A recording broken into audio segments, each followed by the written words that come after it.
Bismillahirrahmanirrahim. Alhamdulillahirabbil alamin, al-malikil haqqil mubin. Asyhadu an la ilaha illallah wahdahu la syarika lah wa asyhadu anna Muhammadan abduhu wa rasuluh. Allahumma fashalli wa sallim wa barik ala Muhammad wa ala alihi wa sahbihi ajma'in. Yaqulu subhanahu wa ta'ala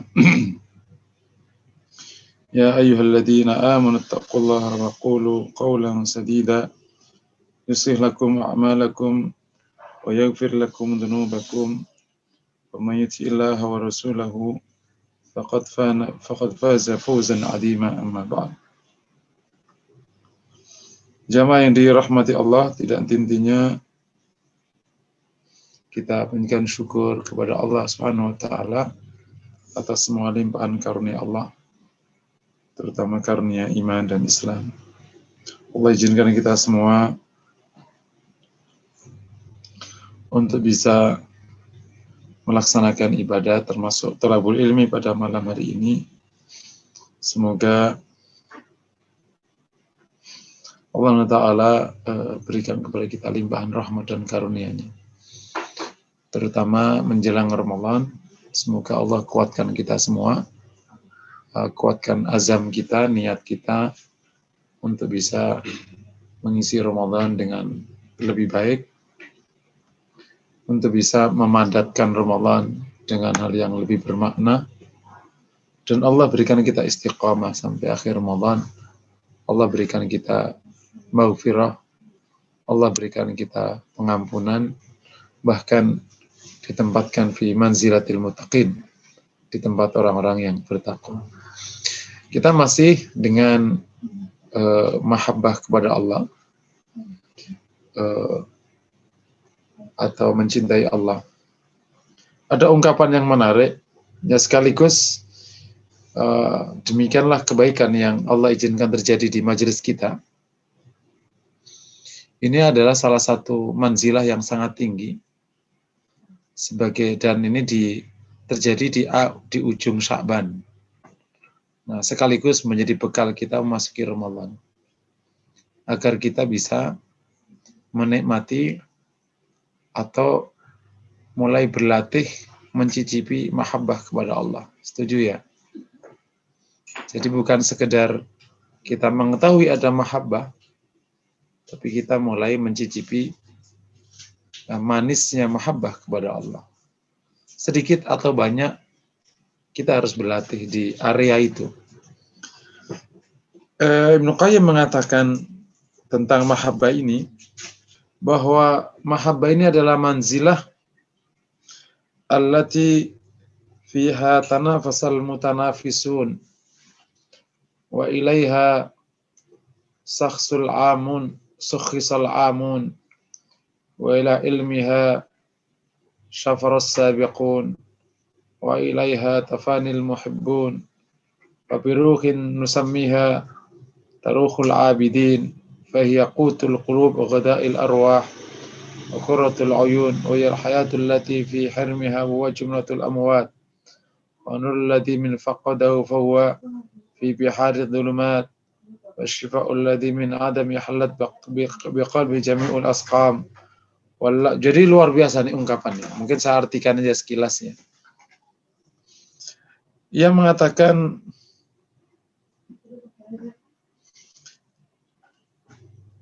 bahwa mahabbah ini adalah satu posisi hati batin di mana orang-orang yang berlomba ingin mendapatkan ridha Allah bermain di area ini.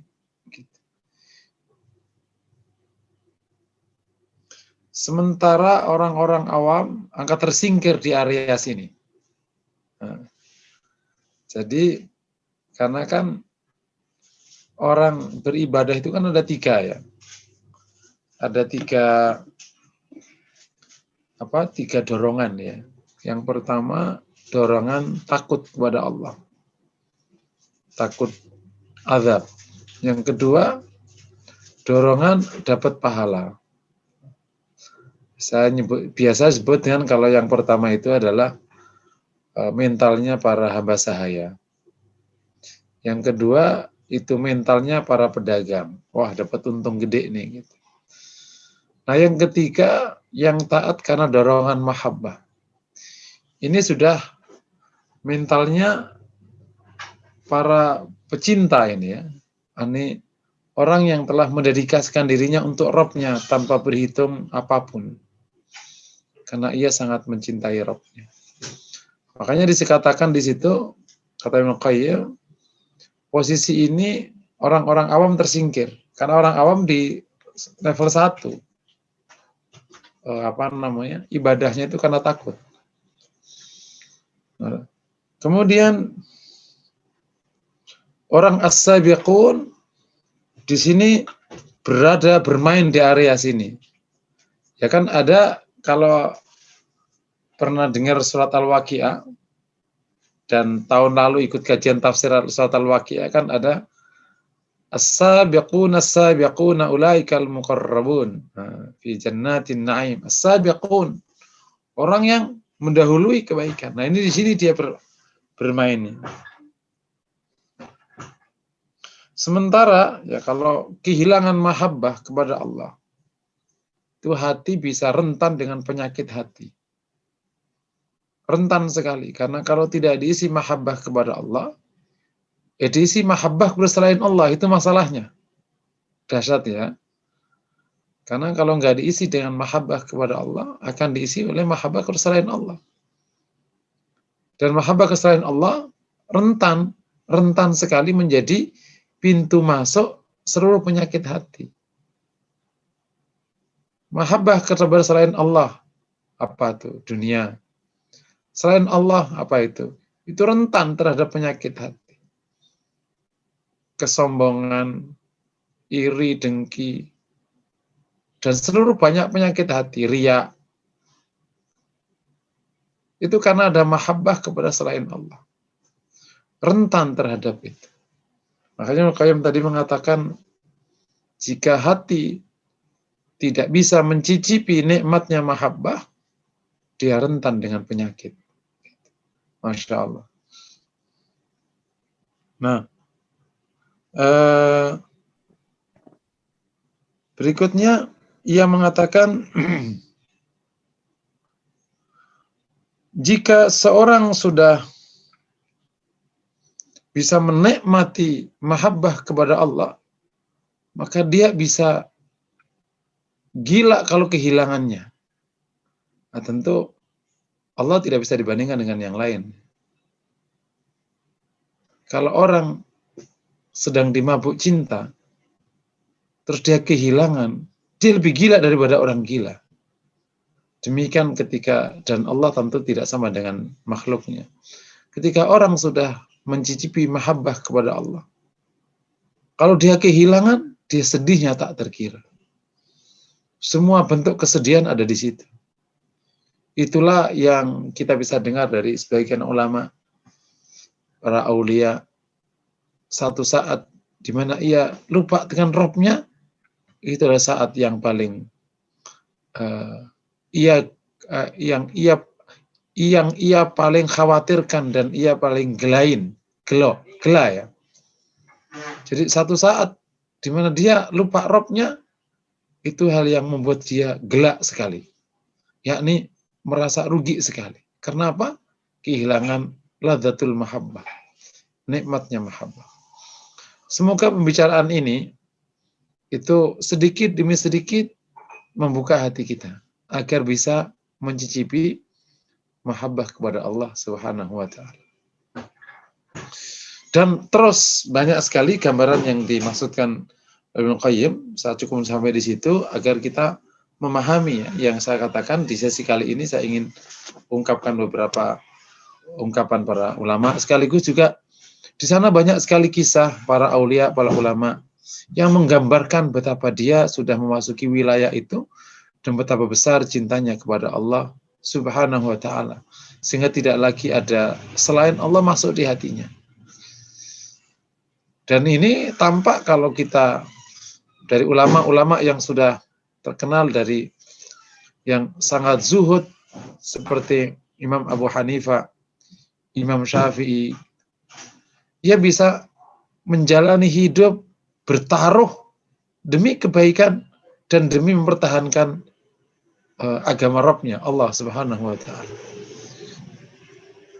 Ia bisa bertekun bermalam-malam, berjam-jam tanpa lelah demi mempertahankan Rabb-nya, mempertahankan agama Rabb-nya.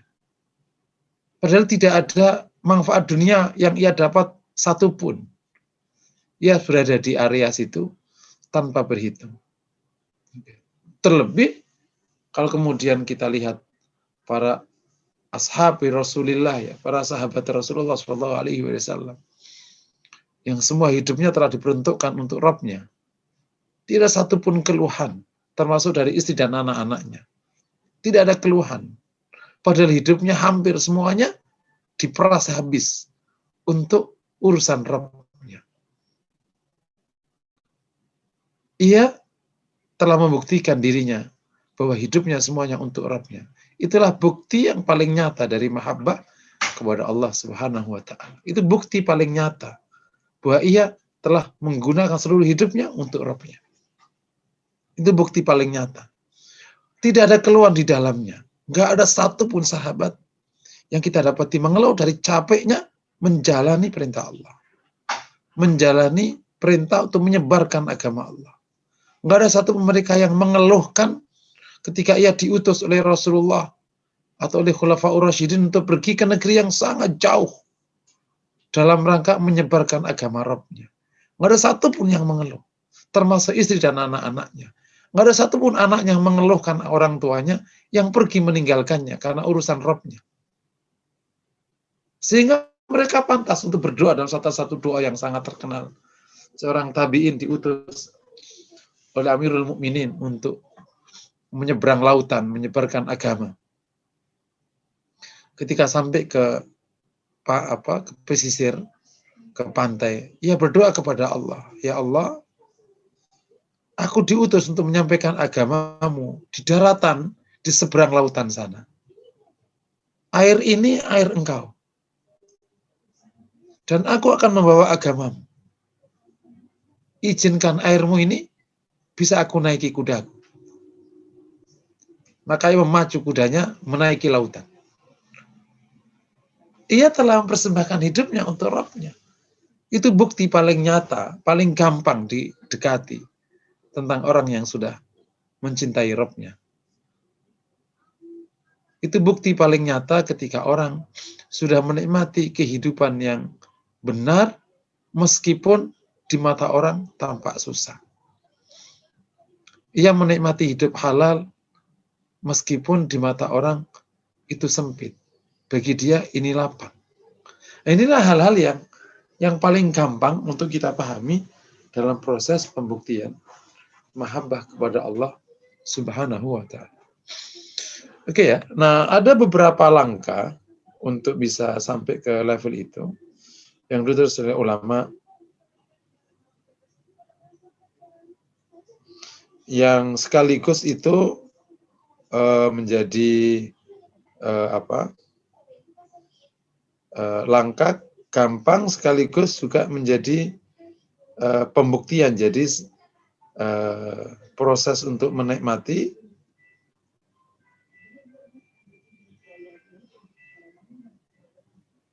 yang pertama taubat. Langkah pertama menuju mahabbah itu taubat. Ini bukan tip ya, tapi langkah ya. Ini yang dinyatakan oleh taubat. Untuk bisa menuju mahabbah, ini langkah pertama adalah taubat. Berhenti dari segala macam bentuk kemaksiatan apapun, baik yang besar atau yang kecil. Ada syair dari Arifin Billah ya. Ya man ilaihil mushtaka wal murji'u adimat dunubi wasininu tawadda'u laibat binad dunya ala ahwa'iha wa madha yaminina zaman wasra'u gitu. Ya, ini tentang ini ya, artinya secara umum orang yang merasa besar sekali dosanya kepada Allah Taala, kemudian ia mencoba untuk bertaubat kepada Allah. Illam nafus ya Rabba minka bitaubatin. Gitu. Kalau kami tidak mendapatkan ampunan dari Rabb. Nah, gitu. Fa'faliman siwaka qulubun tadarra'u.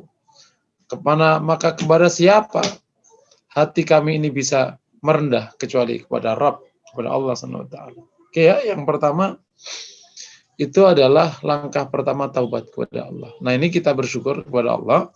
Ini sekaligus meskipun ini akhir dari majelis ini di sesi bulan Sya'ban ini ya. Tidak ada salahnya ketika Bapak Ibu mulai nambah. Kalau kemarin kan amalannya baru taubat ya. Sekarang amalannya ditambah sebagaimana langkah yang ada di sini nanti. Minimal nambah 2. Kemarin kan taubat sudah. Ditambah setelah taubat itu tilawah. Nah, nanti ditambah yang lain dzikir. Nah, tentu tilawah ini 1 juz sehari sampai 5 juz sehari. Silakan dipilih. 1 juz sehari sampai 5 juz sehari. Mohon tidak kurang dari 1 juz. Sehingga setiap bulan tamat sekali. Yang kedua langkahnya untuk menuju rihlah al-muhibbina lillah adalah siyanatul jawarih min maksiatillah. Jadi yang pertama tadi taubat, sudah taubat ya. Yang kemarin kita sudah saya sampaikan, dalam taubat ini salah satu prosesnya adalah menghadap Allah membaca kalimat taubat. Rabbighfirli wa tub alayya innaka antat tawwabul ghafur. Atau la ilaha illa anta subhanaka inni kuntu minadh dhalimin. Yang kedua, menjaga anggota badan dari seluruh maksiat. Di konteks ini Bapak Ibu yang dirahmati Allah, kita perlu paham maksiat. Nah, tolong materinya bisa di-refer ke materi bab taubat. Waktu kita sudah bahas bab taubat. Orang taubat dan waktu membahas muhasabah, kita udah bahas ada maksiat ini, maksiat ini. Karena bisa jadi kita ingin tidak maksiat tapi terjebak maksiat karena kita tidak tahu bahwa itu maksiat. Nah, jadi kita perlu tahu maksiat itu jenisnya apa aja. Terutama yang dosa besar ya, ini yang harus dijaga banget.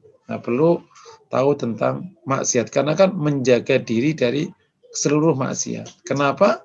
Karena bagaimana kau menyatakan dirimu mahabbah kepada Allah, kau mencintai Allah sementara kau menentang Allah. Kaifa tuhibbuhu wa anta ta'si? Itu pertanyaan para ulama salafus saleh. Gimana kau mencintai Allah sementara kau menentangnya? Li'annal muhibba la yu'asi. Karena orang yang mencintai tidak akan pernah menentang. Jadi kalau kita masih ada menentang, berarti memang tidak mencintai atau belum mencintai. Wong yang tidak menentang aja belum tentu mencintai kok. Karena orang tidak maksiat itu bisa karena takut dorongannya. Bisa karena ingin pahala. Gitu. Jadi kalau orang masih itu, gimana kau bisa mencintai sementara kau masih menentang.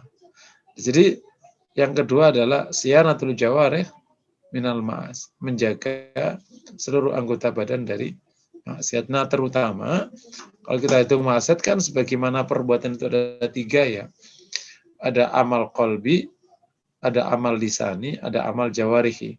Amal hati, amal lisan, amal anggota badan. Nah, kalau amal hati berarti ada maksiat hati. Kalau maksiat hati ya seluruh penyakit hati itu maksiat hati. Seluruh penyakit hati namanya maksiat hati. Nah, penyakit hati itu bisa tumbuh karena sifat yang baik nggak tumbuh. Contoh, mestinya ikhlas nggak tumbuh ikhlas, ketemunya riya. Zuhud nggak jadi zuhud, ya akhirnya ketemunya mencintai dunia. Berharap pada Allah nggak berharap pada Allah, akhirnya harus sama orang. Atau memang muncul penyakit. Contohnya kufur, dulum, nanti akan dibahas di bab penyakit hati ya. Nifak, dan macam-macam, seluruh bentuk penyakit hati. Itu maksiat. Nah, cuman kalau kita ngomong maksiat selalu identik kan maksiat yang anggota badan, maksiat hati nggak dianggap maksiat. Karena maksiat hati itu bisa lebih berbahaya daripada maksiat anggota badan. Contoh riya, ya riya. Ini salah satu merefer pada bahasan ikhlas ya, yang sudah kita bahas beberapa waktu yang lalu. Itu kan, kalau sampai kita nggak bisa menyelesaikan bab ini, betapa ruginya sepanjang hidup kita hanya dimurkai Allah. Beramal dimurkai, apalagi nggak beramal kan. Orang riya itu kanan kiri salah. Ya. Tidak beramal namanya maksiat. Beramal tapi riya, ya salah. Datang kepada Allah di akhirat, seorang yang ahli baca Quran ditarik kepada Allah. Dan sebuah riwayat Rasul menceritakan, Allah bertanya kepadanya, kemudian, untuk siapa kau baca Quran? Untukmu ya Allah. Orang riya itu semoga Allah jaga kita semua. Itu kanan kiri jadi salah. Tidak beramal salah, berarti namanya tidak beramal kan? Berarti maksiat karena meninggalkan perbuatan. Beramal salah pula karena dia riya. Didatangkan kepada Allah di hari akhir orang yang suka baca Quran. Ditanya, untuk siapa kau baca Quran? Untukmu ya Allah. Allah berfirman padanya, kau bohong. Kau baca Quran karena kau disebut sebagai ahli baca Quran. Dan kau sudah mendapatkannya. Masya Allah. Makanya lagi-lagi Bapak Ibu yang dirahmati Allah, kalau bukan karena pertolongan Allah, tak satu pun kita ini selamat. Masya Allah, Masya Allah. Makanya ngaji seperti ini itu sangat diperlukan untuk terus mengasah kemapanan hati kita semua. Biar kita beramal itu an ilmin, atas ilmu yang mapan. Terutama ilmu-ilmu yang memang yang lembut seperti ini. Terus ada namanya maksiat lisan. Ya. Maksiat lisan yang mulai berkata dusta dan seterusnya. Ya kalau sekarang ya maksiat jari, ya ngechat yang nggak enak, bikin status yang macam-macam dan lain sebagainya. Makanya juga perlu sudah waktunya ibu-ibu dan bapak-bapak yang dirahmati Allah, kalau umurnya sudah 40 ke atas sudah perlu menjaga betul kalau namanya urusan selfie, urusan ngefoto produk, ngefoto apa dijaga supaya tidak menjadi bumerang kita di akhirat. Tentu bukan berarti hidup menjadi rumit ya kalau kita menjadi orang benar, tapi menjaga lebih bagus daripada kemana-mana. Karena apa? Atau sudah berumur kan mau ngapain juga. Kalau umur sudah 60 mau ngapain? Kecuali masih umur 20, umur 60 mau ngapain? Kalau bukan untuk yang baik-baik. Terus maksiat anggota badan, ya udah semuanya ini. Gitu. Masya Allah. Jadi mahabbah itu dari hal kayak gini dulu. Gitu. Nggak bisa ngeloncat, nggak bisa. Kalau ngeloncat nggak jadi mahabbah. Itu hanya omong kosong. Gitu. Jadi taubat dulu kepada Allah. Yang kedua, siyanatul jawarihi minal ma'asi, menjaga anggota badan dari maksiat. Dan di konteks ini kami ulangi lagi, maksiat berarti tadi ya, artinya bukan sekedar maksiat yang populer, kemudian kita hanya fokus ke situ, tapi seluruh maksiat, termasuk yang maksiat hati, termasuk maksiat lisan. Kalau maksiat populer kan yang tadi minum, mabuk, macam-macam di sekitar itu kan populer gitu. Jadi meskipun tampak baik, tapi sebenarnya terlalu kurang. Alhamdulillah aja anakku itu nggak narkoba, udah rajin belajar, udah bersyukur ya bagus sih, nggak apa-apa. Tapi kan itu bukan pencapaian yang maksimal bagi orang mukmin gitu loh. Kalau segera tidak narkoba itu bukan pencapaian, itu udah standar. Masa ada orang mukmin kena narkoba, terus masih minum, nggak mungkin lah.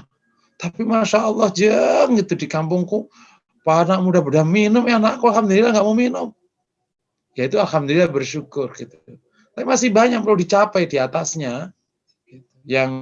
Yang bukan sekedar tidak narkoba gitu. Tapi apakah maksiat yang lain jalan nggak? Emang nggak narkoba nggak? Yang lain masih jalan. Alhamdulillah.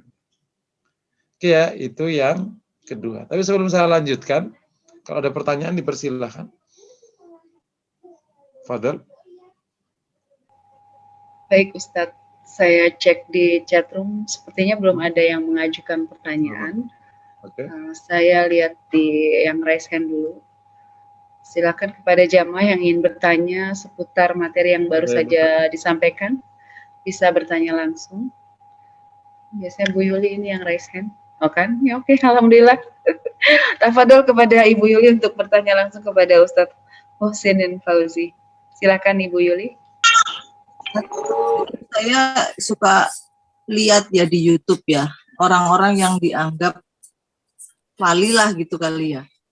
Tapi kok kayaknya kelakuannya itu buat kita aneh gitu loh Ustadz. Iya. Ya awut-awutan, ya mungkin nggak nutup aurat. Itu tuh gimana ya Ustadz ya? Kita memahaminya kayak gimana itu Ustadz?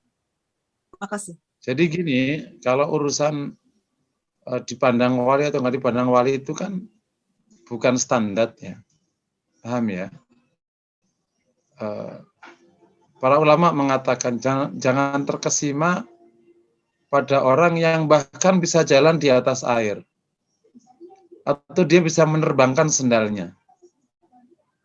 Karena itu bukan menjadi ciri wali atau tidak menjadi wali. Ciri utama wali adalah apakah dia taat pada Allah atau tidak taat. Dia menjalankan hidupnya sesuai dengan sunnah atau tidak sesuai dengan sunnah. Karena orang yang jalan di atas air itu bisa dari karomah atau bisa dari jin. Orang yang bisa menerbangkan sendal itu bisa terjadi karena karomah dan bisa jadi karena jin. Nah, paham ya? Jadi konteks ini standar umumnya adalah taat pada Allah atau tidak taat. Karena Rasul tidak mempraktikkan beragama yang tidak standar. Rujukan kita ke Rasulullah SAW. Orang paling mulia Rasulullah. Kemudian ada Abu Bakar. Itu adalah Rasul Aulia. Kalau Rasulullah kan Rasul Anbiya, gitu ya. Kepalanya para nabi. Abu Bakar Rasul Aulia, kepalanya para wali. Karena dia adalah orang pertama yang mendampingi Rasulullah. yakni orang pertama yang mendampingi hamba terbaiknya Allah. Gitu. Jadi dan hidup Abu Bakar normal. Nah, memang di konteks ini kita tidak boleh juga ya catatannya hanya melihat orang dari dohirnya. Tentu yang paling tahu tentang semua hambanya hanya Allah. Apakah hamba ini min ahli ta'ah atau min ahli maksiat kan hanya Allah yang tahu. Nah, cuman dalam muamalah ya kita ngelihat dohirnya. Nah, kalau ada orang yang kayak gitu, misalnya dan kita tidak paham, ya mendingan kita tidak berkomentar atau abstain. Karena apa? Ya, karena memang di sana ada namanya wali mastur namanya. Wali mastur itu wali yang ditutupi oleh Allah SWT. Yakni ini sebenarnya hamba yang sangat dekat kepada Allah, tapi dohirnya sangat ngaco. Gitu. Atau dohirnya biasa banget. Gitu. Tapi tidak mungkin dohirnya maksiat. Itu harus salah, jangan salah. Dohirnya biasa banget, tapi bukan dohirnya maksiat. Gitu. Nah kalau dohirnya maksiat perlu dalam lagi. Nah itu perlu lebih dalam lagi memahaminya. Tapi secara umum kita beragama itu ngikuti Rasulullah dan ngikuti sahabat Rasulullah. Kita tidak ngikuti cerita yang aneh-aneh. Kenapa? Karena yang paling baik dalam beragama adalah Rasulullah. Dan setelah Rasulullah yang paling baik beragama adalah Abu Bakar radhiyallahu dan hidupnya mereka seperti itu. Bisa dipahami ya. Jadi lagi-lagi saya katakan standarnya tetap adalah syariah. Tidak ada seorang wali yang melanggar syariat. Nah, kalau ada orang yang tampak melanggar syariat, yaitu kita harus tawakuf. Apakah memang itu melanggar atau tidak melanggar? Ya. Nah, contohnya misalnya tadi, kalau hanya awut-awutan, itu kan nggak melanggar sebenarnya, serah-serah dialah. Misalnya pakai baju kaos oblong, terus kemana-mana pakai sarung jelek atau celana cingkrang, tidak berpakaian rapi, ya itu kan nggak melanggar, ya orangnya kumel aja gitu. Wali ya nggak tahu, dia mungkin nggak keren aja kan. Kalau kita mau komentari mah relax aja. Kenapa? Yi Yang keren dikit kenapa sih? Udahlah biarin aja. Oh gitu. Ya berarti mungkin diajari fashion aja gitu. Misalnya gitu. Tapi kalau dia maksiat tapi ngaku wali ya nggak mungkin gitu. Misalnya dia apa gitu. Ya nggak mungkin lah, nggak sholat ya nggak mungkin lah. Itu bukan wali, walinya setan mah. Gitu. Aku sholatku di Mekah, nggak bisa, nggak ada. Sholat dijalankan di mana dia tinggal. Nggak ada orang sholat ke Mekah, nggak ada. Nah itu contoh-contoh. Tapi ini hal-hal kayak gini nih kan nanti berjalannya ilmu kita akan paham kok dengan izin Allah akan paham. Wallahu a'lam bishawab. Terima kasih. Bu Yuli, apa masih ada yang mau ditanyakan dari Ibu Yuli? Cukup, terima kasih. Alhamdulillah, terima kasih. Mudah-mudahan puas dengan jawaban Ustadz. Kita cek kembali yang raise hand, belum ada. Dan di chat room, saya cek kembali chat terakhir. Alhamdulillah belum ada Ustadz, bisa dilanjutkan materinya insya Allah. Eni Lutfiah, Bu. Eni Lutfiah. Eni Lutfiah. Sebentar, raise hand kah? Iya. Terlewat. Iya. Oh iya, baru. Ya, insya Allah. Kepada Ibu Eni Lutfiah dipersilakan untuk bertanya langsung kepada Ustadz. Iya. Kalau ngaji sering nyapa jamaah, kalau enggak ntar ibu-ibu kemana ini nggak ngerti. Ini soalnya semuanya tutup kamera ini Ustadz. Betul. Jangan-jangan pada ngopi semua di sana cucunya. Fadal. Ya, terima kasih Ustadz. Ustadz, gini Ustadz, saya ingin menanyakan tadi yang tentang orang beribadah itu kan ada 3 pendorongnya Ustadz ya. Yang karena takut pada Allah, terus karena pahala, karena mahabbah. Saya ingin kalau misalnya kita jujur aja gitu ya Ustadz, kayaknya ketika beribadah itu yang banyaknya tuh karena dorongan pahala dan karena takut itu Ustadz. Dan begitu juga yang seringkali kita tanamkan pada anak-anak, pada ibu juga ya, misalnya kayak Ramadan nanti itu kan yang digembar-gemborkan sih pahala sekian kali lipat. Intinya tuh motivasi pahalanya itu emang lebih ditonjolkan itu sama ini Ustadz. Itu gimana ya Ustadz ya? Artinya efeknya ke kita gitu. Kalau kayak seperti itu gitu. Ya. Ya itu aja Ustadz. Terima kasih Ustadz ya. Waalaikumsalam. Ya, jadi itu tidak salah, tapi akhirnya tidak naik-naik kelas gitu. Jadi kalau langsung ke mahabbah mungkin bocah kan belum ngebayang ya. Dan kita pun juga belum ngebayang. Sebaiknya itu dilewati 3-tiganya itu. Karena takut kepada Allah juga penting, karena ada sifat takut kan ya. Yang kedua berharap kepada Allah juga penting, mencintai Allah juga lebih penting. Jadi mungkin 3-tiganya itu bisa dijalankan. Mungkin ketika kecil ya pahala atau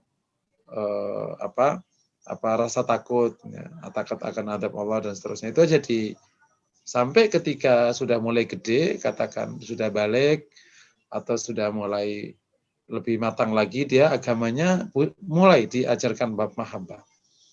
Lebih awal lebih bagus.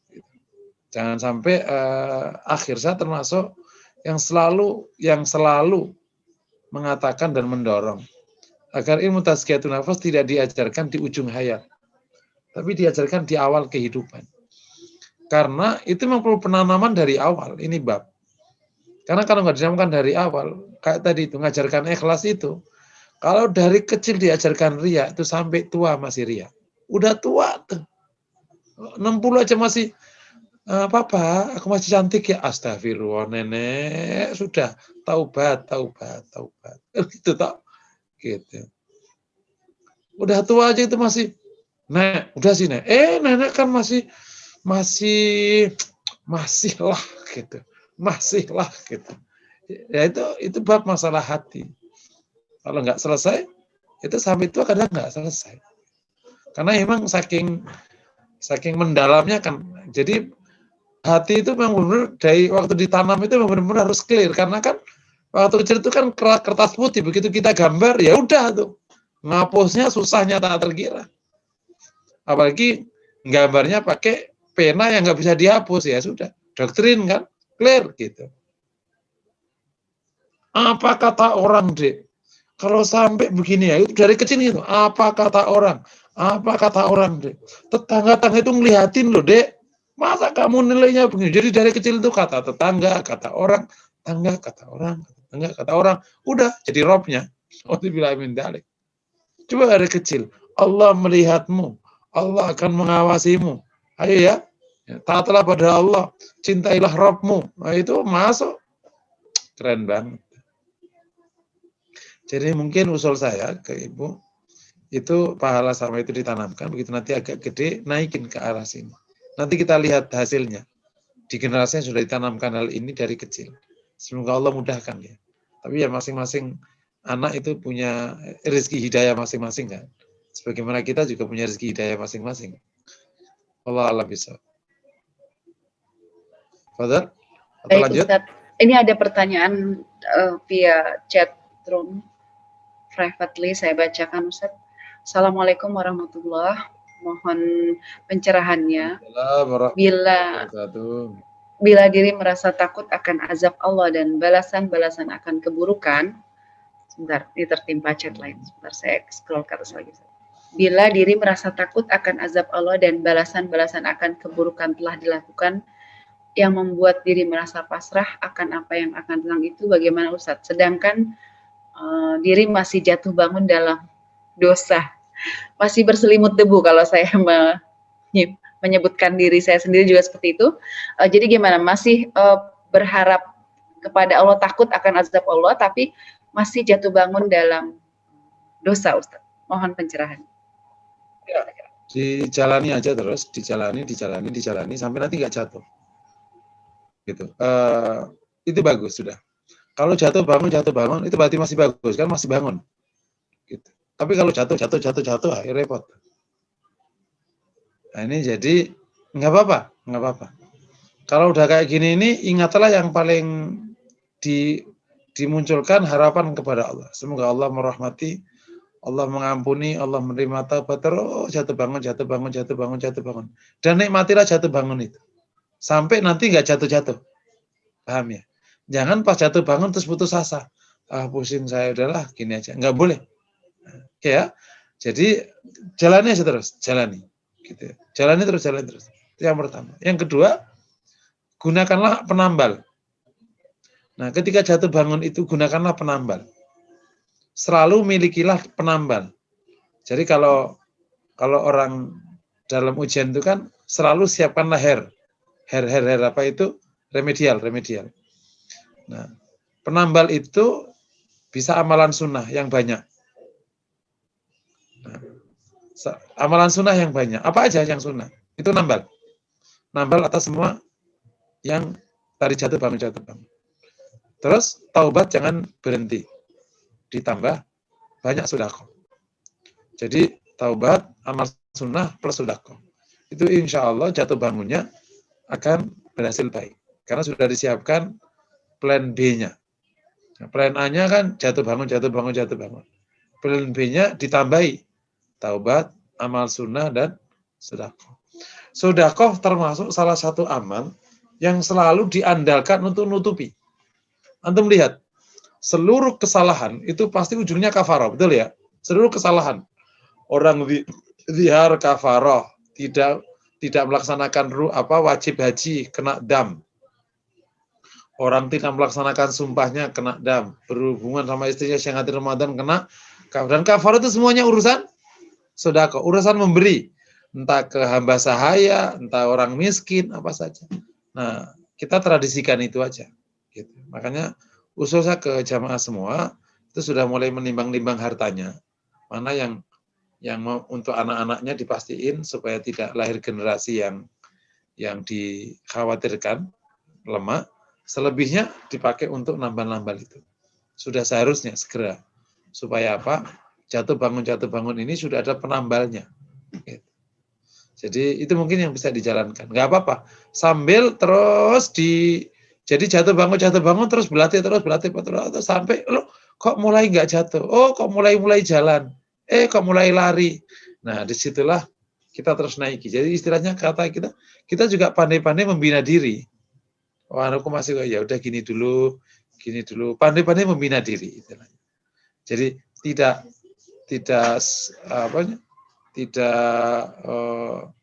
maksudnya marahan gitu terus ngambekan, terus putus asahan enggak, tapi menikmati proses sampai menuju kebaikan. Gitu. Memang harus kayak gitu. Terkadang awal-awal kadang udahlah malas aku, rekannya kayu enggak. Nah itu putus asa, itu enggak boleh itu. Menikmati, insya Allah kalau sudah mencicipi ikhlas, ringan menjalani itu. Karena sudah nggak ngelihat orang, aku menjalani proses jatuh bangun ini, semoga Allah membantu kita terus. Allah alam bisa. Fadal. Alhamdulillah. Terima kasih Ustadz untuk jawaban pertanyaan tadi. Seperti ungkapan ini ya Ustadz, mungkin iringilah setiap perbuatan buruk dengan perbuatan baik. Begitu ya Ustadz ya mungkin.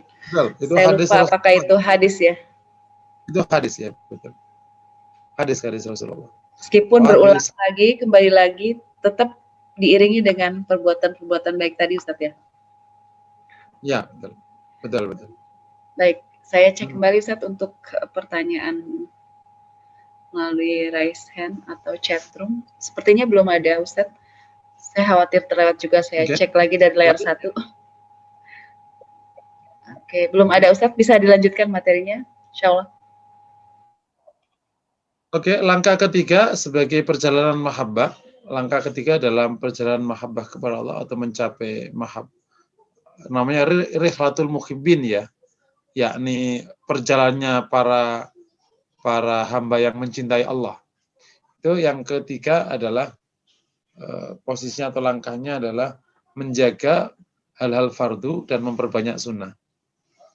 Menjaga yang wajib dan memperbanyak yang sunnah.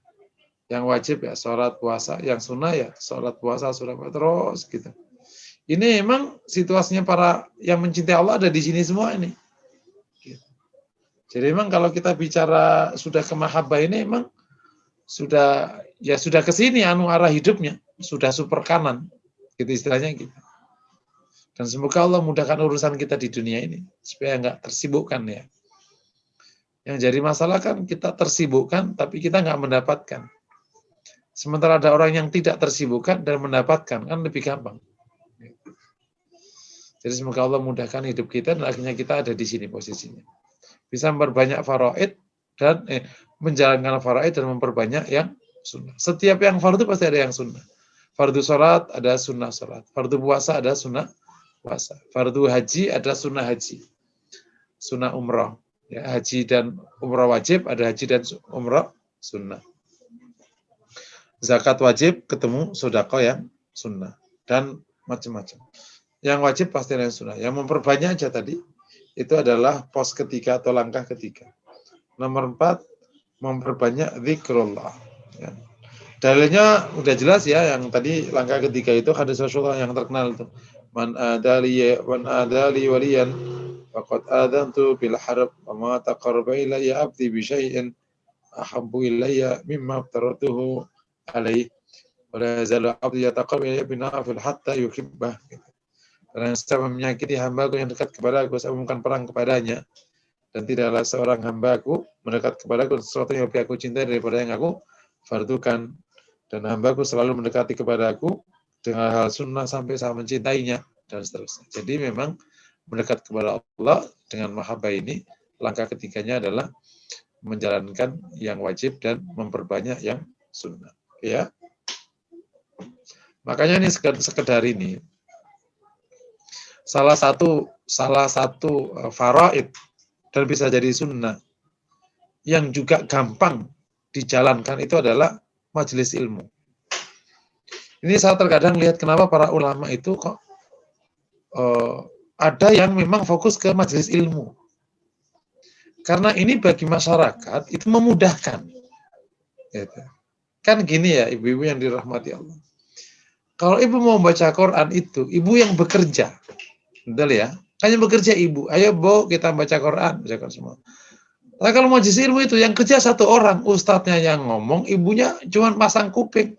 Dan kupingnya pun nggak perlu dijaga. Dia sudah nempel. Nggak perlu dipegangin, dipasang. Nggak perlu. Udah nyender. Udah, apalagi kalau Zoom online terus off cam gini ya. Udah. Itu majelis ilmu ini yang begini bentuknya ini itu fadilahnya besar sekali. Karena Rasul menyebutnya sebagai riyadul jannah, kebun surga. Nah, bayangin aja. Dan itu memang bukan main-main. Nah, itu pilihan para ulama itu beda-beda ya memang. Ada ulama yang terkenal dengan majelis ilmunya. Ada ulama yang terkenal dengan zikirnya. Ada ulama yang terkenal dengan doanya. Ada yang terkenal dengan macam-macam. Nah, terkenal dengan ilmunya itu Imam Syafi'i. Imam Syafi'i kalau antum perhatikan, kisah-kisah kayak Syaikhul Qadir Jailani mungkin nggak muncul. Itu makanya memang para ulama itu memiliki karomah masing-masing. Ada karomah ilmu, karomah harta, karomah doa, karomah macam-macam. Dan karomah Syafi'i itu ilmu. Gitu. Umur 15 sudah jadi mufti. Jadi ilmunya kayak nggak ada habis-habisnya gitu. Ilmu ngalir gitu. Kayak ada wali karomahnya harta. Hartanya nggak ada habis-habisnya. Itu sama ada orang kayak ilmunya nggak ada habis-habisnya. Itu dari mana dia dapat? Baca juga nggak pernah gitu. Ilmunya kan nggak habis-habisnya. Itu namanya karomah ilmu. Nah, ini yang kayak gini biasanya kayak Ahmad ibn Hambal. Ya udah itu majelis ilmu yang dikuatin. Nah, ini ternyata kalau kita perhatikan memang memudahkan masyarakat untuk bisa menjalankan hal sunnah dan memperbaiki diri. Karena tinggal duduk, udah pahala ngalir, insya Allah wasilah hidayah muncul, dan lain sebagainya. Nah, itu yang kelihatannya itu yang di formula hati yang agak kuat itu di sini yang kelihatannya. Allah alam bisa. Oke ya. Jadi al-iktsar nomor 4, al-iktsar min dzikrillah. Memperbanyak zikrullah. Nah, untuk zikrullah ini, macamnya dirahmati Allah, langsung aja saya berharap zikirnya, zikir tauhid ya, la ilaha illallah. Jumlahnya mohon bisa dibuat target masing-masing. Bisa pakai jam, bisa pakai waktu. 100 itu 1 menit setengah. Jadi kalau dibuat gampang saja, 100 itu 2 menit. Kalau 1000 berarti 20 menit. Itu aja kan. Kalau 2000 berarti 40 menit. Kalau 3000 berarti 1 jam. Nah, segitu kira-kira. Nah, itu dalam rangka, berhubung ini nanti Ramadan, dalam rangka menghadirkan lafdzul jalalah di hati. Masya Allah. Nanti, karena dari sini-sini ini awalnya mahabbah itu. Langkahnya dari sini-sini ini. Jadi menghadirkan lafdzul jalalah di hati. La ilaha illallah. Jadi kalimat Allah itu mulai dirasakan kenikmatannya. Nah, itu yang idza dzukirallah wajilat qulubuhum. Dari situ sebenarnya. Ketika disebut nama Allah, bergetar hati mereka. Bergetar karena 2 hal. Pertama karena takut atau karena mencintai. Gitu. Nah, kita berharap udah masuk ke karena mencintai. La ilaha illallah, la ilaha illallah. Dia menikmati kalimat itu. Gitu. Nah, harapannya kalau kita menikmati kalimat itu, semoga pas di akhir hayat, kita juga dibimbing oleh Allah untuk menikmati kalimat itu. Sehingga kita mengakhiri hidup dengan kalimat la ilaha illallah. Akhirnya dapatlah keputusan dari Rasulullah. Maka akhiru kalami la ilaha illallah dakhulal jannah. Yang kalimat terakhirnya itu la ilaha illallah, dia masuk surga. Indah kan? Gitu. Tapi kalau kalimat yang setiap hari dibacakan, Jeng, nanti ngopi di mana? Ini Senin loh. Oh iya, kita ngopi di kafe apa itu? Kalau di Bintaro itu ada kafe apa itu? Oh, kalau Selasa kita kafenya itu ini ke Anggrek. Nah, itu mulu tuh ya.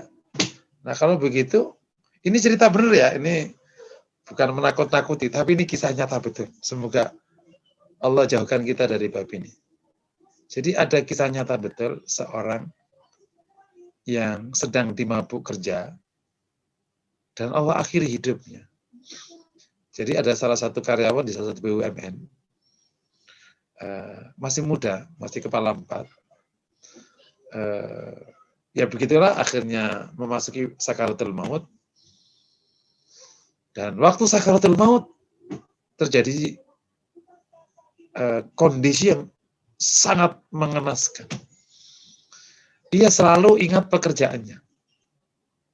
Dia menyebut itu. Padahal udah diingatkan sama istrinya. Mas, udah zikir.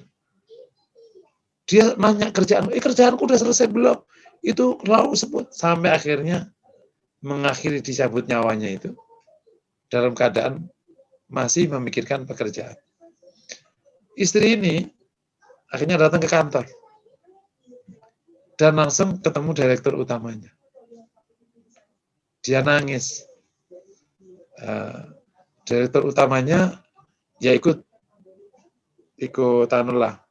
bersimpati dalam arti berbelasungkawa. Tapi ternyata ibu ini melaporkan bukan karena sedih ditinggal suaminya. Dia mengatakan, Pak, yang saya sedih ditinggal suami saya. Itu pastilah. Tapi yang lebih sedih adalah kondisi terakhir suami saya ketika dia menghadapi kematian. Dia selalu dan berkata membicarakan pekerjaannya.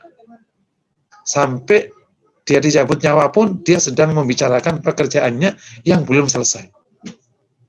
Saya nanya ke Bapak sebagai direktur utama. Selama suami saya kerja di kantor ini, Bapak apakan suami saya? Sampai demikian dia menjadikan pekerjaan seperti Tuhannya. Di akhir hayatnya pun dia memikirkan pekerjaannya. Dia nangis. Akhirnya direkturnya memanggil orang rohis, orang pengajian di kantor itu. Dijelaskan keadaannya.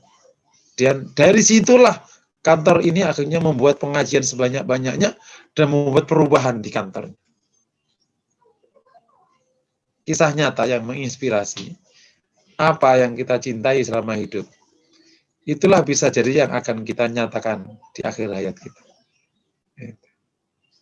Nah, tapi kalau kita bisa mencintai kalimat La ilaha illallah, mencintai kalimat lafdzul jalalah, ya Allah, semoga itu menjadi akhir hayat kita. Dan kalau itu menjadi akhir hayat kita, insya Allah kita masuk surga. Mengkana akhiru kalami la ilaha illallah dakhalal jannah.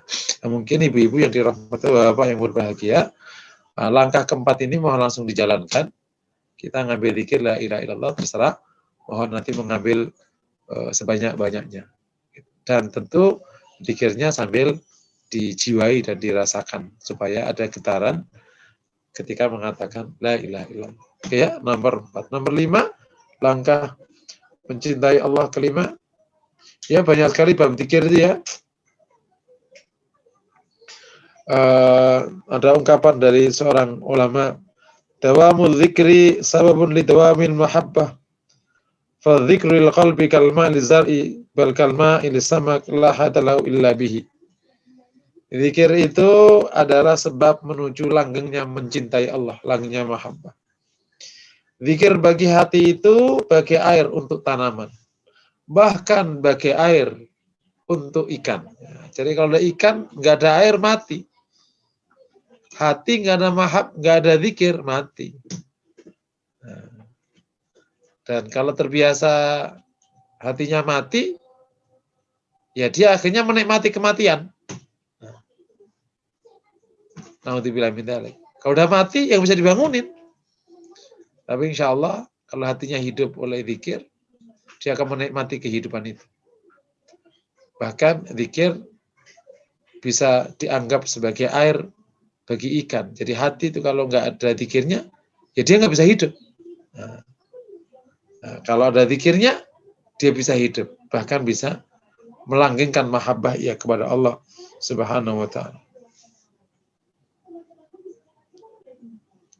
Ma tana'amal mutana'imun mithli dzikrillah azza wa jalla. Ini ada ungkapan seorang salaf.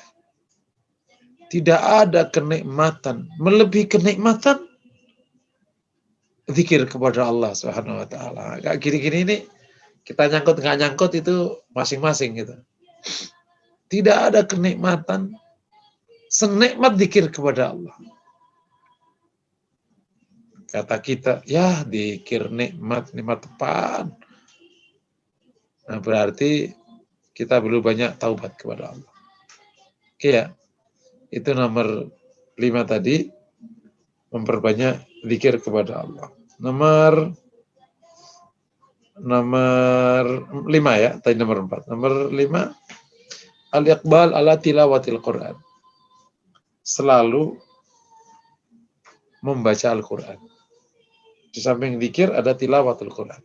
Jadi sekaligus ini Ana sampaikan. Jadi ada taubat, ya, berarti kita akan masuki 3 latihan, ada taubat. Setelah itu ada zikrullah.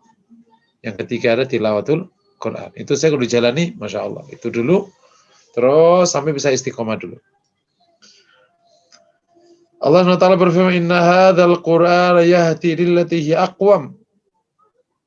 Quran ini memberikan petunjuk kepada yang lurus. Basyirul mu'minin alladzina ya'maluna shalihat. Memberikan kabar baik pada orang-orang mukmin yang mengerjakan amal saleh. Anna lahum ajran kabira. Bagi mereka pahala yang besar. Ibnu Mas'ud berkata, La yas'al ahadukum an nafsi illa al-Qur'an. Janganlah kalian itu menanya tentang Quran. Fa in kana yuhibbul Qur'an fa yuhibbullah. Wa in yubghidul Qur'an fa yubghidullah. Kalau dia mencintai Quran, dia berarti mencintai Allah. Kalau dia nggak suka sama Quran, berarti nggak suka sama Allah. Nah, ini ungkapan siapa? Ibnu Mas'ud. Jadi salah satu tanda dan sekaligus langkah itu di Quran. Kita sama Quran dekat apa enggak? Nah, Masya Allah. Mencintai Allah, ya pasti mencintai risalahnya dan wahyunya. Berarti kalau mencintai risalahnya, semoga itu bertanda mencintai Rabbnya, Allah SWT. Semoga Allah mudahkan. Nah, oleh karena itu, Bapak Ibu dirahmati Allah, umum ini Ramadan, bagi yang Qurannya masih belum enak bacaannya, dibaca ya. Ada 4 adab, yang 3 masuk yang wajib, 1 masuk kesempurnaan. Yang pertama, baca Qurannya wajib sesuai dengan makharijul huruf. Ya, makharijul huruf, sesuai dengan makhraj huruf. Kalau do, ta, so, to, do. Ga, fa. Jangan fa dibaca pa amal ladina. Itu siapa bilang? Siapa bilang orang Sunda nggak bisa bilang F, itu mapit tenah. Gitu, itu nggak boleh namanya. Ro, bukan ra. Ro. Ya, yang kedua, baca Quran sesuai dengan hukum tajwid.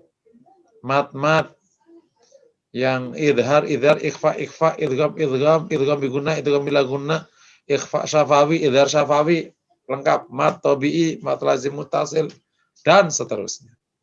Yang ketiga, membaca Quran dengan tolaqo, lancar. Karena tidak tak-ta'a, tidak mandek, itu nggak boleh baca Quran begitu. Nah, yang terakhir ini sebagai bentuk adab yang menyempurnakan. Bacalah Quran dengan lagu dan suara yang indah. Disunnahkan taghanni bil Quran. Berdendanglah dengan Quran. Yakni indahkanlah suaramu waktu baca Quran. Dan jadi biar kita menikmati Quran itu. Di depan kita ada banyak contoh lagu-lagu yang enak, dipilih aja. Nah, kami berharap jamaah di sini semua baca Qurannya sudah memenuhi 4 itu.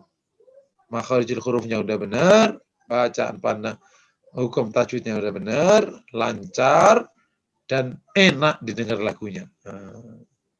Yang menarik, orang suara yang tidak indah, kalau nyanyi semut itu mati, kecoa langsung tengkurap, cicak-cicak berjatuhan, bintang-bintang bertebaran, saking menyakitkan seluruh alam semesta. Itu kalau suara yang tidak enak ini baca Quran, dengan lagu indah, insya Allah enak didengar. Itu bedanya. Jadi suara apapun, kalau baca Quran, asal dia mengniat taghanni bil Quran, insya Allah tetap enak dibaca, enak didengarkan. Nah, sehingga kita juga menikmati. Tapi kalau baca Qurannya tak idza waqa'atil waqi'ah, ini mengantuk. Tapi kalau menggunakan lagu yang enak, insya Allah. Jadi akhirnya bisa dinikmati. Bisa ngikuti lagunya Sudes, bisa ngikuti lagunya siapapun terserah. Lagunya orang timur yang dayung-dayu kayak orang Padang itu. Dan seterusnya. Oke ya. Itu nomor 5. Nomor langkah berikutnya nomor 6. Masya Allah. Nomor 5. Nomor 6 ya. Qiyamul Lail ini termasuk salah satu ibadah yang sudah mendekatkan urusan mahabbah kepada Allah. Allah berfirman banyak sekali ya. Sini wa ibadur rahman alladziina yamshuna 'alal ardi wa idza khalu jadu khalu salama. Itu salah satu cirinya adalah orang yang selalu juga qiyamul lail. Surat As-Sajdah ayat 16. Tatajafa junuduhum 'anil madaji'i yad'una rabbahum khaufan wa tama'an wa mimma razaqnahum yunfiqun. Lambung mereka itu diangkat dari tempat tidurnya. Yad'una rabbahum. Mereka berdoa kepada Rabb mereka, khaufan wa tama'a, seraya takut dan berharap. Wa mimma razaqnahum yunfiqun, dan mereka infak dari apa yang kami rezekikan mereka. Kanu qalilan minal laili ma yahja'un, mereka sedikit dari malam itu yang mereka tidur. Wa bil ashari hum yastaghfirun, mereka istighfar pada waktu. Qala sallallahu alaihi wasallam, diriwayatkan oleh Imam Hakim dan disahihkan oleh Imam Hakim, Imam Dhahabi dan oleh Syekh Albani. Wa'alam anna syarafal mu'min qiyamuhu bil-lail wa izu istighna 'anil nas. Ketahuilah bahwa kemuliaan orang mukmin itu berdirinya ia di tengah malam. Dan ia istighna'u, ia tidak minta-minta ke orang. Itu kemuliaan. Nah, oleh karena itu, ini tip kecil saja, tip gampang bagi yang supaya bisa langgengkan qiyamul lail. Baca salat Isya langsung qiyamul lail aja. Itu paling gampang. Seperti kebiasaan di sholat tarawih. Kan batas sholat Isya langsung qiyamul lail. Nah, nanti kalau bisa bangun, tinggal sholat nambahi. Kalau tidak, kita sudah terbiasa qiyamul lail. Insya Allah itu akan mendorong kita langkah menuju. Banyak sekali dalilnya. Saya cukupkan sampai di sini, ada 6 langkah ya. Apa yang didapatkan ketika orang terakhir, berarti materinya semoga cukup, ketika orang sudah ada di mahabbah kepada Allah. Kita nyebutnya bab adalah apa yang terjadi sekaligus dampak. Kita sudah bahas di awal ketika bicara tentang urgensi, tapi saya ingin ulangi di sini adalah dampak ketika orang ada di rihlah mahabbah kepada Allah. Dalam wisata mencintai Allah ini. Kita nyebutnya wisata, rihlah ya. Hati sedang berwisata untuk menikmati jamuan mahabbah kepada Allah. Yang pertama, yuhibbuhu ahlus samawati wal ard. Penduduk langit dan bumi akan mencintainya. Masya Allah. Idza habbal abdu, ini hadis Rasulullah, idza habballahu ta'ala al-abda nada Jibril innallaha ta'ala yuhibbu fulanan fa'akhibbu. Kalau Allah mencintai seorang hamba, maka Allah memanggil Jibril. Dan yang Allah mengatakan, sungguhnya Allah mencintai fulan, maka cintailah. Maka Jibril mencintai hamba itu. Fayunati fil sama, maka Jibril akan mengumumkan di penduduk langit bahwa Allah mencintai fulan, maka cintailah dia. Maka penduduk langit mencintainya. Kemudian yudha'u lahul qabul fil ard, riwayat Bukhari. Setelah sudah penduduk langit itu mencintainya, maka orang ini langsung mendapatkan penerimaan di dunia. Tentu ini ya dengan asumsi tidak dalam masa fitnah ya, ini bab umum ya. Kalau masa fitnah yang orang baik bisa kemana-mana urusannya. Tapi ini kondisi normal ya. Jadi insya Allah yang pertama mendapatkan mahabbah dari penduduk langit dan penduduk bumi. Yang kedua, ini dan banyak sekali dasarnya, kedua, al-aisyu sa'id fid dunia. Dia akan menjalani hidup yang bahagia di dunia. Lah orang setiap hari mendapatkan jamuan mahabbah kepada Allah. Gimana? Tidak senang. Ya tentu tidak bisa dibanding dengan bab cinta dengan makhluknya Allah. Orang yang sedang mabuk cinta dengan makhluknya Allah setiap hari senyum-senyum. ini dimabuk cinta kepada Allah SWT. Setiap hari bahagia. Gitu, Masya Allah. Oke ya. Ini banyak sekali penjelasannya tentang masalah ini. Tidak ada yang lebih membuat Anda bahagia melebihi urusan mahabbah kepada Allah. Dan ketika di hari kiamat nomor 3, orang-orang yang sudah mencintai Allah ini akan mendapatkan keselamatan dari situasi takut, dan ia mendapatkan payung kelak dari Allah Subhanahu wa Ta'ala, karena ia mencintai Allah Subhanahu wa Ta'ala.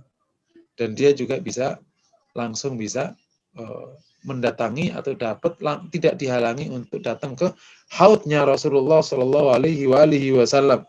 Kepada orang-orang yang mencintai Allah akan berlimpah karunia, cahaya, dan seterusnya di akhirat kelak. Amin ya rabbal alamin. Mungkin itu yang dapat saya sampaikan. Ada 6 langkah dan ada 3 fadilah atau dampak ya. Dan tentu masih banyak fadilah yang lain, terutama yang dapatkan di akhirat. Para yang mencintai Allah ini tentu dia dapatkan cintanya Allah SWT. Berarti ia akan berkesempatan paling banyak untuk bisa melihat Allah SWT, kenikmatan yang paling tinggi di akhirat. Wallahu a'lam bishawab. Jemaah yang dirahmati Allah. 3 hari, 3 pertemuan kita telah bahas mahabbah, dan saya merasa masih banyak sekali yang harus kami sampaikan di sini. Tapi rasa-rasanya harus dicukupkan sampai di sini. Karena banyak sekali ungkapan dari para ulama salafus saleh yang menginspirasi bab mahabbah ini. Dan juga banyak sekali hadis Rasulullah tentang mahabbah ini yang harus juga kita sampaikan. Demikian juga terkait dengan hadis-hadis Rasul yang mendorong ke arah mahabbah. Tapi lagi-lagi karena waktu dan kami anggap 3 kali pertemuan sudah cukup. Yang kurang itu semoga nanti kita bisa kaji lagi di kesempatan yang lain, atau Bapak Ibu semua bisa mengkaji lewat buku-buku yang sudah kami sampaikan hendak dibaca. Sehingga kita bisa memasuki lautan mahabbah kepada Allah, dan kita sedikit atau banyak meminum airnya untuk bisa menikmati lezatnya mahabbah kepada Allah Subhanahu wa Ta'ala. Mungkin demikian yang dapat saya sampaikan. Jika ada pertanyaan dipersilakan lagi. Assalamualaikum warahmatullahi wabarakatuh. Waalaikumsalam warahmatullahi wabarakatuh. Jazakallah khair Ustadz untuk paparan materi mahabbah di pertemuan ketiga ini. Izinkan saya membacakan 1 pertanyaan yang masuk di chatroom tadi. Semoga nanti bisa cukup waktunya, insya Allah. Apabila memberi infak kepada saudara terdekat atau tetangga, apakah kita harus menyebutkan, ini saya infak ya untuk kamu, atau khawatir tersinggung orang ya Ustadz kalau dikasih infak ya. Kemudian apakah artinya jangan berpanjang tangan dalam bersedekah? Maksudnya apa Ustadz? Berpanjang tangan dalam bersedekah. Ya, yang pertama itu teknis ya. Yang pertama, karena sedekah itu kan masuk kategori amal ibadah, bukan masuk kategori akad. Sehingga tidak wajib dan tidak ada rukunnya untuk diakadkan. Mas, ini sedekahku ya, tolong terima. Oh iya, saya terima, makasih. Gak begitu. Itu namanya akad nikah kalau kayak gitu. Aku terima nikahnya, itu baru. Kalau sedekah itu di dalam kategori hukum, itu hukum ibadah. Nah, kalau ibadah berarti bukan akad, nggak ada akad. Yang penting bahkan niat. Sehingga sedekah itu jatuh meskipun nggak disampaikan. Taruh aja juga jadi. Taruh aja misalnya masuk ke rumah kakaknya terus naruh aja. Ya udah itu jadi. Bahkan kamu taruh di jalan juga jadi. Taruh aja di jalan. Ya jadi. Jadi sedekah. Ditemu yang lain, ya itu bab yang lain. Niatnya sedekah. Nah, insya Allah semoga nanti ditemu siapa aja lah. Nah, boleh. Nah, yang kedua, masalah berpanjang tangan ini, istilah ya ini istilah. Tapi ya memang ini masih debatable istilah ini. Sebenarnya mungkin kita nggak perlu berdebat masalah istilahnya. Lebih tepat di konteks sebenarnya waktu sedekah itu, jangan sampai tangan sebelahnya tahu. Sebenarnya dirahasiakan sebanyak-banyaknya. Nah, jangan tangannya manjang-manjang supaya tangan kirinya tahu, nggak gitu. Maksudnya dirahasiakan. Jangan sampai ditampakkan sedekahnya. Boleh menampakkan sedekahnya itu jika ada maslahah. Contohnya karena itu memang kewajiban dan wajib dicatatkan. Karena kalau tidak ya nanti menimbulkan fitnah. Contoh misalnya iuran wajib anggota untuk iuran masjid, kan ada kadang masjid mewajibkan anggota iuran. SPP itu dicatatkan. Oh enggak, aku ikhlas, nggak usah catat ya, tagih terus nanti, repot. Ibu belum bayar SPP, udah catatannya mana? Ya kalau dicatat kan ikhlas saya, nggak perlu gitu. Ya, kalau dicatat harus dinyatakan. Karena ada kemaslahatan. Yang kedua kemaslahatan, contoh kemaslahatannya adalah keteladanan. Karena dia pimpinan di organisasi, memberikan teladan, mungkin boleh. Ini, tapi kalau kayak gitu harus menjaga hati, jangan sampai nanti menjadi riya. Itu contoh-contoh boleh ditampakkan jika memang ada kemaslahatan. Tapi tetap aja harus menjaga hati agar tidak terjebak di riya. Allah a'lam bishawab. Baik Ustadz, jazakallah khair. Ini masih ada satu pertanyaan terakhir ya, insya Allah. Implementasi taubat itu seperti apa Ustadz? Apakah melakukan sholat taubat, sebaiknya melakukan sholat taubat, atau hanya dengan zikir saja sudah cukup untuk dikategorikan sebagai taubat? Mohon penjelasannya. Ya, taubat itu tentu, ini Afan ya, si kamera saya kurang matiin. Nah, taubat itu sebagaimana di materi taubat, itu kan artinya orang secara serius menghadap kepada Allah, menghadirkan rukun taubat, yakni menyesal, berhenti, tidak mengulangi.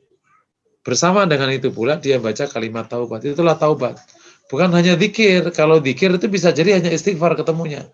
Misalnya ada orang istighfar, sambil dia gendong-gendong anaknya, kan ada itu ibu-ibu, pagi-pagi atau malam sore-sore, Astaghfirullah Rabbal baraya, gitu.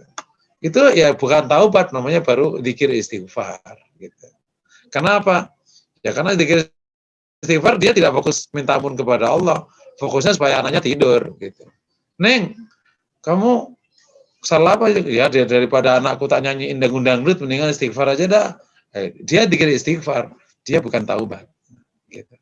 Paham ya? Jadi prakteknya paling gampang sih, bisa sholat taubat, di dalam sholat dan baca sholat baca zikir taubat, dan sekaligus menghadirkan rukunnya, atau langsung baca sholat qiyamul lail biasa misalnya, atau baca sholat apapun, atau tidak sholat kemudian wudhu, terus kemudian menghadap kiblat bertaubat, itu juga boleh.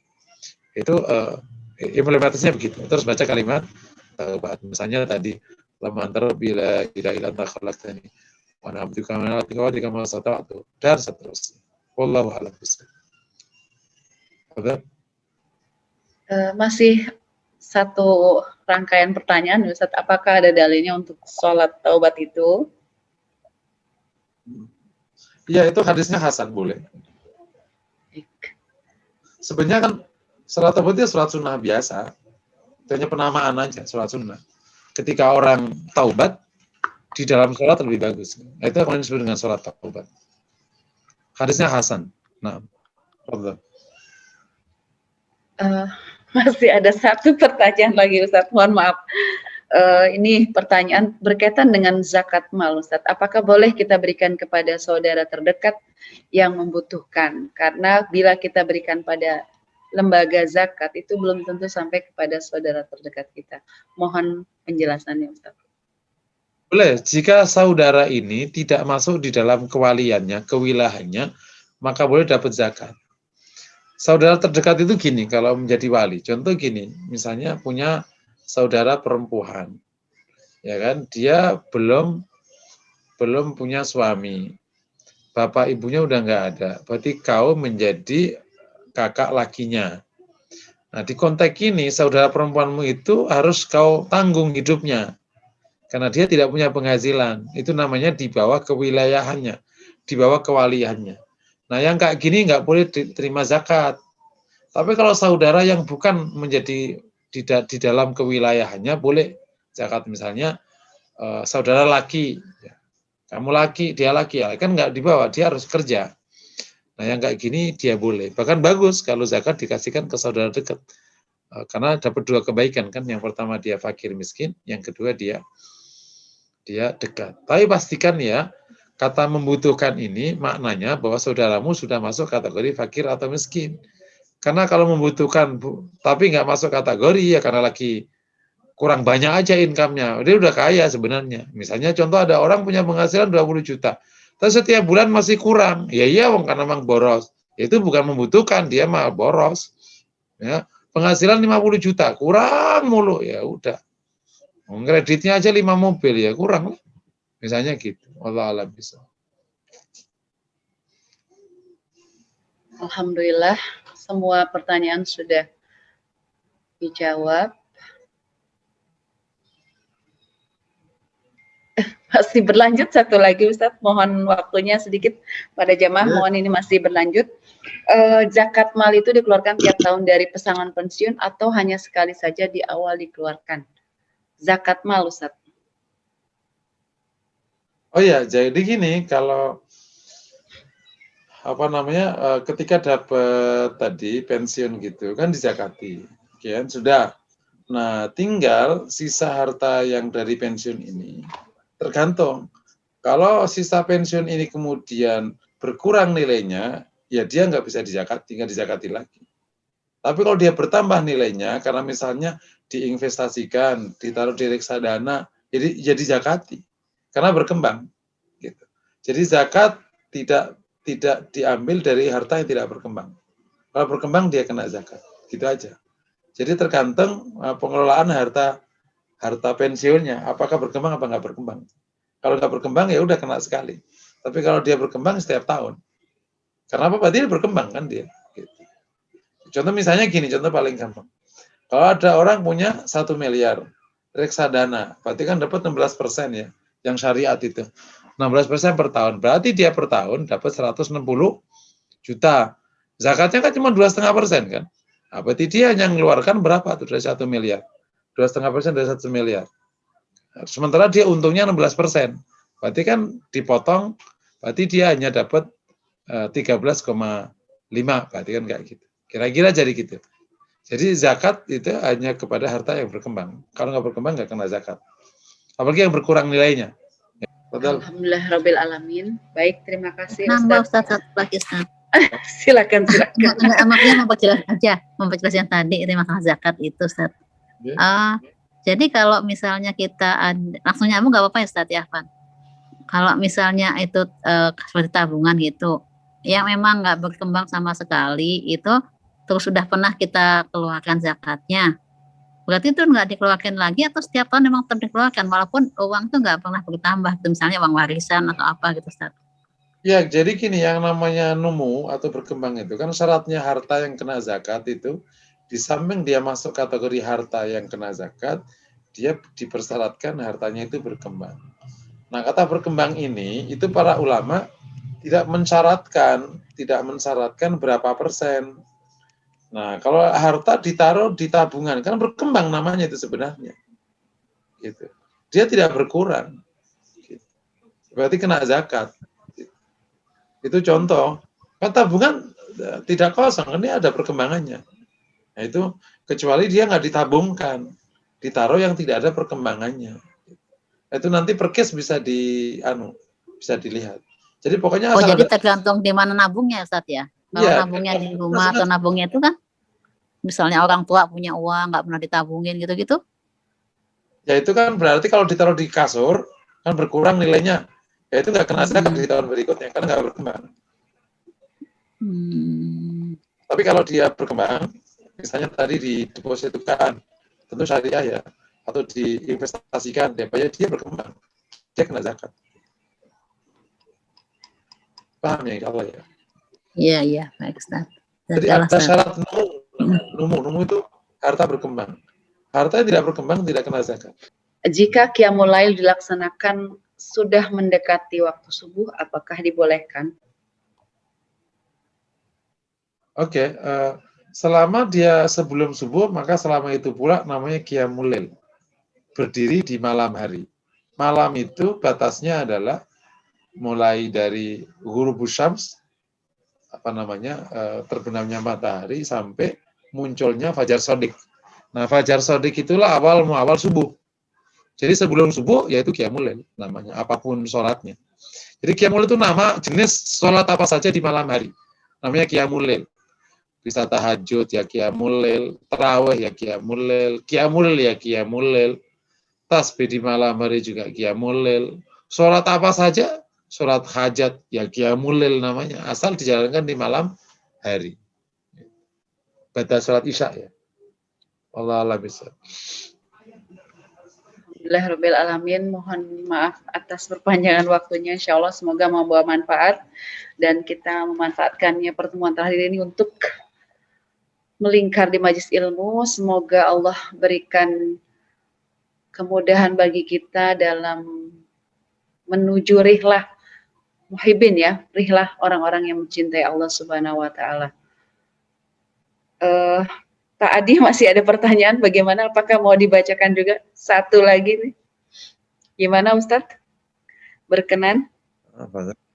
Betul, nggak apa-apa. Zakat untuk deposito dari pokoknya atau dari bagi hasilnya Ustadz? Untuk deposito itu zakatnya dari mana diambilnya? Apakah dari bagi hasil atau dari pokok?